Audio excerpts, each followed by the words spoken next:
As I said before the start of the show, we have a guest joining us, Lieutenant Colonel Alan West. Normally, you might have noticed, this is not my home studio. We're still out. This is the West Coast headquarters of America Can We Talk. We're out visiting family in California. And so we don't have Alan West in studio, but he is joining us by phone, I believe. The briefest of introductions, I think if you listen to my show often, you're very familiar with Lieutenant Colonel Alan West. He's joined the show many times, but he is in his description, a Christian constitutional conservative. He is a war hero. He served in the United States military. He has been in Texas. Lucky for us, for the last, I think it's 6 years or so. I have to ask him when he came to Texas. But in his life, he has served the United States military in combat. He is a true war veteran. He's a former member of the United States Congress, serving in the United States Congress, representing a district from Florida. And he is from Florida, served just nobly, standing up for conservative causes as a Republican representing a district. Was going to have it ready, and I don't. What district was in Florida? In any case, he is just a stellar leader in the conservative community, author, popular public speaker, and really just popular advocate for conservative causes. So, with that introduction, I believe we have Lieutenant Colonel Alan West on the phone.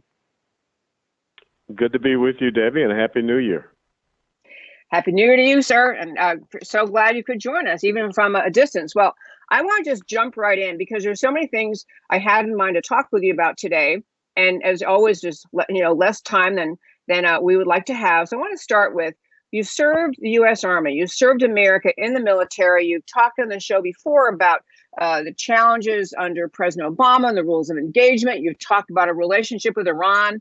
And we now obviously are in a place where America, at least the American left, is forcing a discussion about whether or not America, our troops, did the right thing, or President Trump did the right thing in ordering the killing of the Iranian general, Qasem Soleimani. And I was curious what you think about that. Was that legitimate use of America's force to take out the Iranian general, the murderous Iranian general, Qasem Soleimani? Well, of course, it was a proper use of military force. If I go back to World War II, when we got the intelligence about the Japanese Admiral Yamamoto, he was going to be traveling on a bomber aircraft through the Pacific, and he was the architect of the Pearl Harbor attacks. We dispatched fighter aircraft. We shot him down out of the sky. Qasem Soleimani is responsible for so many deaths of American men and women in uniform. It is beyond belief. You can go all the way back to 1979 with our embassy being taken over in the Islamic Revolution. You can go to 4 years later, 1983, the Beirut barracks bombing that was done by Hezbollah, a terrorist proxy army of Iran. That has Soleimani's hands all over it. And he still works with and coordinates the activities of a terrorist organization, that is Hezbollah. 240 Marines and sailors, over 240 Marines and sailors were lost in that 1983 Beirut barracks bombing. But today, I served in Iraq, and 18 to 20% of our men and women who were killed or wounded by way of these explosive force penetrator improvised explosive devices, those were produced in Iran, and they were supplied to terrorists in Iraq by way of the Quds Force and coordinated by General Qasem Soleimani. Now, he was coming back from Lebanon, meeting with Hezbollah, landed in Iraq, where he had been working with the Shiite paramilitary force there that had just recently fired mortars and rockets and killed an American contractor. He had orchestrated the protests against our U.S. embassy there in Baghdad. And as a matter of fact, they were spray painting his name on the walls. So this was the right and justified killing of a terrorist leader. And the fact that what the left is trying to do, and some Republicans, shows just how uninformed and delusional people are to align themselves with Iran and call into question the rules of engagement against a bona fide terrorist leader. Lieutenant Colonel, I want to ask, though, I don't quite understand what the story is about why so many, you mentioned even some GOP opposition to this taking out of Soleimani. Do you think there's a legitimate question on the Democrat side about whether, even if you agree Iran's bad, that this was somehow too provocative toward the country of Iran? Do they have a reasonable argument that it was maybe an unnecessary step that was too provocative toward Iran? No, absolutely they don't. This is all politics, and their hatred of President Trump in turn becomes a hatred of the United States of America. Not one single of those Democrats said anything when Barack Obama was firing over 500 drones against targets during his 8 years in the White House.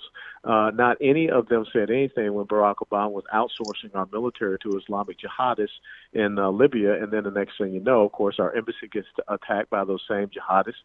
They said nothing about Obama abandoning Americans to die, Ambassador Chris Stevens, Sean Smith, Tyrone Woods, and Glenn Doherty, and then lying about it. They said nothing when Barack Obama was sending billions of dollars of palletized cash on unmarked airplane in the middle of the night to the number one state sponsor of Islamic terrorism, that's Iran. And again, if you want to look at the precedent, to go back to April of 1988 with Operation Praying Mantis with President Ronald Reagan, when the Iranians mined the Persian Gulf, and one of their mines struck a United States naval vessel, the Samuel Forrester. 14 days later, he conducted an operation which basically sunk about a third of the Iranian Navy, killed 60 sailors, and there was no provocation. We did not go to war. But yet again, those same Democrats said nothing when the Iranians took a provocative action of putting our sailors on their knees at gunpoint on two riverine assault craft that they had boarded. I love you. You're just a wealth of knowledge about this history and remembering the details, and I so appreciate that. And I meant to mention before we started, you have two wonderful websites, and I was looking at both this morning. One is the oldschoolpatriot.com, in which you have a wonderful and informative article about our American relationship with Iran and what this killing of Soleimani represented. I want to urge people to go to that website. And we'll get to your other website a little later in our talk today. But it was a great piece you wrote about Iran. And I think it's so important for Americans. If you're the busy type and you've got a job and 3 kids and you're getting dinner on the table and you skim headlines, you might think that there was some legitimate question about whether America acted or President Trump acted in some unreasonable manner in deciding to take out this Iranian general, Qasem Soleimani. And I love and thank you for what you just described about the history of his violence that more than justified what we did. But I want to turn your attention, and I don't even know if you saw this today because I think it just happened this morning, but in the U.S. House, there was a resolution by the Republicans. Kevin McCarthy, I think, put it forward, essentially asking the Democrats, or asking everyone to sign on to send a signal of support. It wasn't money. It was just a resolution, a signal of support for the Iranian protesters who have been really for the last year and a half been in the streets on and off, but mostly in the streets trying to protest the Iranian regime that they don't like. And you could not get Kevin McCarthy, the Republicans could not get the Democrat majority in our U.S. House to support a resolution supporting the Iranian protesters and condemning the cruelty of the Iranian regime. The mullahs there. What's your reaction to that? Well, it's very simple. I mean, they are continuing to align themselves with the Ayatollahs and this Islamist regime. You know, you go back to the Obama administration when the Green Movement took to the streets after the phony election of Mahmoud Ahmadinejad, and President Obama did nothing. As a matter of fact, no one on the Democrat Party stood up for those protesters there. And we watched a young female protester bleed out on camera, having been shot. And the exact same thing continues to happen right now. So where are these strong, female voices of the Democrat Party to talk about all the human rights violations against women that are occurring over there? Women who take off their hijab and they're thrown into prison and they're tortured, they're raped. Women that are being hung for the most, insidious reasons. So what is happening now is you are seeing that if it is something that aligns with President Trump, no matter how right it is, this Democrat Party, a socialist party, is not going to stand for liberty, freedom, nothing this country says it should stand for. They won't even stand for the killing of a general who had the blood of Americans on his hands. I mean, just recently. So this is showing the hypocrisy of the politics of the Democrat Party. And I will applaud, Kevin McCarthy, the minority leader who brought this resolution forward. But to see the Democrats refuse to even bring it to the floor, that tells you everything you need to know about these individuals. And they are starting this year, 2020. I call it the year of clear vision.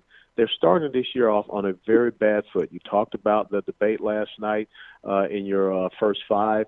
We've seen their reaction to the killing of Qasem Soleimani. They are creating sound bites that will be run September and October incessantly, which will condemn them by their own mouths. And so I think that they will suffer a horrific defeat come November this year. Well, I'm in favor of that, and I completely agree with the assessment. Just for our listeners, very quickly, what Kevin McCarthy's resolution called for was condemning Iran for killing over 1,000 Iranian citizens because they were protesting. This is the government killing its own people because they were protesting, condemning the government of Iran for shooting down that Ukrainian international airline flight, which was by mistake, but it was because it was irresponsible. They were trying to shoot at American troops, and they are woefully inadequate. Condemning the government for repeatedly lying to the people about having shut down that plane. And finally, for calling on the government of Iran to refrain from the use of violence and protect the rights of freedom of expression and peaceful assembly. That's what the Iranian resolution was, or the resolution that the Republicans put forward, Representative McCarthy put forward, that the Democrats wouldn't bring to the floor. Okay, next, it's a fabulous thing. And I could not agree with you more, Lieutenant Colonel. I could not agree more that the Democrats, they're playing so hard to their base, the I hate Trump base, that they're doing things that profoundly harm America. And they do, as you say, give plenty of sound bites to Republicans to run in the campaign. Next topic I want to hit with you today, and I know we're on limited time, as we always are, but there was talk in Texas. It was actually a decision in Texas by our Texas governor to, and there was an opening given to the governors and actually to other leaders of jurisdictions, city, county, and state, by the president to say, let us know in Washington, let Washington know if your jurisdiction, your state, will accept refugees. There was a deadline. It might still be coming up. It's in January this year. And the only Republican governor, the only governor so far who has stepped forward and said, we will no longer accept refugees in our state, was the governor of the great state of Texas, Governor Greg Abbott. So I'm curious your reaction to that. Obviously, he's being criticized by leftists. Do you think that decision was justified? I think the decision is wholeheartedly justified. It's the right decision, and it is a decision that reflects the system of federalism that we have, and that no longer do we have a federal government that is going to be forcing things on our states. And I will tell you that because of Governor Abbott's actions, there are many other Republican governors that are under heat from the people that elected them to be in a position for them going along and saying they will continue to do that. Look, when I walk around or drive around and I know and I see homeless veterans, that's where we should be focused on. When I think about the fact that here in Texas, we're the #1 state in the United States of America for human and sex trafficking, Dallas, where you and I reside in this Metroplex area, and Houston are the top 2 cities in the #1 state in America for human and sex trafficking. We still have an open, porous border. We have a homeless crisis that is happening now in Texas. All you have to do is look down at Austin, where just a couple of weeks ago, a homeless criminal stabbed and killed one individual and wounded several others. So we've got some things to take care right here, right now in Texas, and taxpayer money of Texans should be going to secure Texas to make sure that we have a good quality of life for our veterans, and we should be taking care of the people that are out there homeless, and we should eradicate this human and sex trafficking problem that we have here. So hats off to Governor Abbott. I wrote about it, and I gave him high accolades for making that decision. It's the right decision. It's a courageous decision, and hopefully more Republican governors like Mr. I think it's Lee, I believe, in Tennessee, they will revisit this issue. I was going to mention Tennessee. I know it's your college, and you support the team up there. I know exactly who they are, the Volunteers. Anyway, but I did read their governor had originally said that they would accept refugees, and got quite a bit of pushback and heat from conservatives around the state, just saying, what is the reason we're doing this? And so I'd be very happy if he and other Republican governors who have already said yes to refugees would revisit the question. We've talked about this in the show many other times, but the refugee situation in America is a little bit out of control, and it's too far orchestrated by the left with nefarious and bad reasons for bringing more and more refugees here in a way that they're not accountable and that we are not able to adequately assimilate and encourage them to believe in the ideals behind America. One last thing I want to turn to, and this is actually, go ahead. No, I'm sorry. Go ahead. I'm sorry, Debbie. Okay, this is hard because we're on the phone. I can't quite see you, but my last topic I want to get to was you are a candidate for the chairmanship of the Texas Republican Party. And this is actually, I wanted to commend you, by the way, on your website. This is your other website. Beside theoldschoolpatriot.com, you also have West 4, the number 4, the digit 4, west4texas.com. And you have in there the road to the convention details, the dates, which I actually printed out because I didn't have all those dates handy, but all of a sudden, this is coming right up. It'll ultimately be the Texas State Convention, where the delegates will choose the next chairman of the Texas Republican Party. So, how is your race? Why are you doing this? How's the race going? Tell us what you would do as chairman to help bring about victory in Texas in 2020. Well, I think the most important thing is to get our message out. I don't think we've been effectively doing that. We have not taken our message into the places where the left believes that they are the strongest in these major urban population centers. Black and Hispanic communities are conservative in nature, but we're not articulating those principles and getting them to vote their principles. I look at what is happening right now in Virginia. The fact that basically 2 counties flipped the entire state of Virginia with the help of money from Michael Bloomberg and his anti-gun efforts. But now they are fighting for liberty and freedom in Virginia. And, we are 8 seats away from losing the Texas State House because we lost 12 of those state house seats back in November 2018, 2 state Senate seats, 2 U.S. congressional seats, and 56 judgeships. The left has their eyes set on the great state of Texas. Texas is going to be receiving 3 congressional districts in the next round of redistricting. That has already been decided because of the incredible amount of population, yes, with people that are coming here from California. Some of them are very good people, strong conservatives that want to escape the tyranny of California, but there are others that are moving here because of the growth, the opportunity of prosperity, corporations moving here, and they're not talking to their employees. I want to talk to the employees. I want to make the Republican Party of Texas visible. I want to challenge the other side as far as their principles and values. When you have people, like Alexandria Ocasio-Cortez coming into the state of Texas and talking about ending the oil and gas industry in 10 years, and people are actually paying attention to her, that should not be happening in Texas. We are energy independent, a net exporter of our energy resources because of the oil and gas industry, the incredible ingenuity that you see right here coming out of West Texas with the hydraulic fracturing. And we don't have to go and beg OPEC. We don't have to be worried about taking actions against Iran ever again because we're not dependent upon those resources in that region. So I think it is time that we make that point very clear. We got to go on offense. You've heard me say this so often, Debbie. You don't win on defense, and too often Republicans have been playing defense. It is so true we've been playing defense, and you mentioned the state of Texas, and I will just say, if Texas were to go blue, there is no chance a Republican could win the presidency because of the Electoral College vote. I mean, unless you had a massive, unless, for example, California or New York wanted to become Republican, that doesn't seem likely anytime soon. Holding Texas does mean, as your second book indicated, holding Texas is holding the nation, holding America. And it really is the reason that Texas is targeted by the Democrat Party. Their assumption is there's enough of the new population in Texas, enough refugees, and enough people who are sympathetic to the plight of refugees, enough people sympathetic to the arguments of the left, that they just may turn Texas blue. And even turning the state legislature, just the Texas State House, blue, turning it to a Democrat majority would vastly change our ability in drawing the lines that eventually define the districts from which people are elected. So it's a massively consequential thing to hold on to Texas in 2020. So I know it's a hard race to run for because it's not like you have a congressional district with confined borders and you can show up in that district and knock on every door. It's a statewide office. It's a massive state. I've forgotten how many counties, but a lot of counties in Texas. 254. That's right, 254. Yeah, how could I forget that? And so there really is, and all of those counties have delegates who will end up at the state convention, all be through the process that's laid out on your website, all go through that process of first their district convention, and then their Senate convention, and then ultimately the state. They're going to decide this race. So this race for state party chair. So how are you, just tell us how you're doing that? Are you going around and visiting the various counties, and what are you doing to fight for this seat?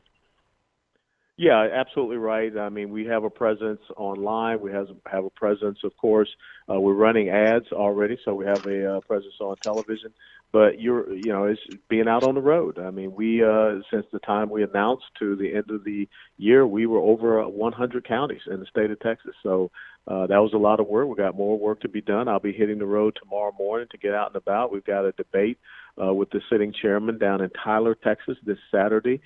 Empower Texas will be, live streaming that debate. So that's what it's all about, is getting out there and taking your message to people and getting them the opportunity to question you and talk about your vision.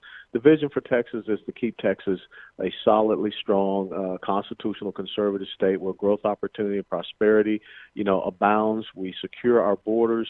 We make sure that we take care of our children and grandchildren with the right and proper education, not indoctrination. We stand up for our religious freedoms and liberties, and we support our national security and our energy security here in this great state. The policies of the left would undermine every single one of those things, to include individual liberty. Absolutely true. So Lieutenant Colonel Alan West, thank you so much for calling in. I want to again mention to our listeners two websites. TheOldSchoolPatriot.com is a website you've had for quite a while. It has articles written, regularly written, and updates on your news and media presence. You can watch interviews.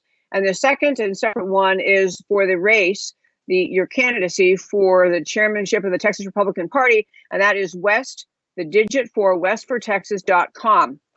Lieutenant Colonel Alan West, thanks so much for calling in. My pleasure, Debbie. Take care and safe travels back home. Thank you, sir. Thank you. Take care. Okay, folks, I will tell you that is a big, big race happening in Texas. I know if you're outside Texas, it may not seem that important to you, but the tone that is set from the leadership of the party is, the party chairmanship requires a lot of things. It does require hard work. It requires meeting with your precinct chairs and getting the message out and encouraging voter registration. But ultimately, the GOP nationally and in Texas needs to be painting the picture, painting our vision, letting people know what we stand for and how different today's Republican Party is from today's Democrat Party. The stage last night, the debate stage, showed you a lot of where the Democrat Party is these days, which is essentially a party very committed to huge government control of various aspects of our liberty, taking away liberty, growing the size of government, raising taxes on everyone to pay for mammoth government programs. That, in fact, one last thing I meant to say in the first five, I want to add it right now before I go to my next topic. Even on that debate stage, among those 6 candidates, it was Klobuchar and Buttigieg, I think, who were at least honest enough to say to Bernie Sanders and Elizabeth Warren, your numbers don't add up. You can't pay for all this stuff you're thinking about. It is impossible for you to provide free healthcare, free education, free housing, college loan forgiveness. There isn't enough money, and your plan makes no sense. At least those two had that level of honesty. Of course, then they go off and they got their own versions, which are maybe not as radically left as those of Bernie Sanders and Elizabeth Warren, but still very much in the big government control of things. And I have to tell you, it's kind of an odd and parting shot on that candidate forum from last night, the Democrats candidate forum. But astonishingly, nationally, I believe Joe Biden remains in the lead in Democrat polling. And, Warren is struggling. She's dropping in numbers. Bernie Sanders is up. He is number 1 in Iowa and several of the early states. So they are, they're struggling for position. But Biden struck me last night as pretty much irrelevant, just irrelevant. He was, he didn't do any major gaffes that I heard. To be fair, I turned it on and off. I didn't watch the whole thing start to finish. but he had a very hesitant, a very reticent, confused, slow to start the answer manner of speech, kind of starting off and looking like he wasn't sure where he was going. It was a very, very unimpressive performance, and he didn't stand out. And again, as I say, no one on that stage, no one on the Democrat side of the aisle is presenting America with a vision. And this is what is one of the primary goals of candidates. You have to help the people see the vision you have for your country, your state, if you want to win an election.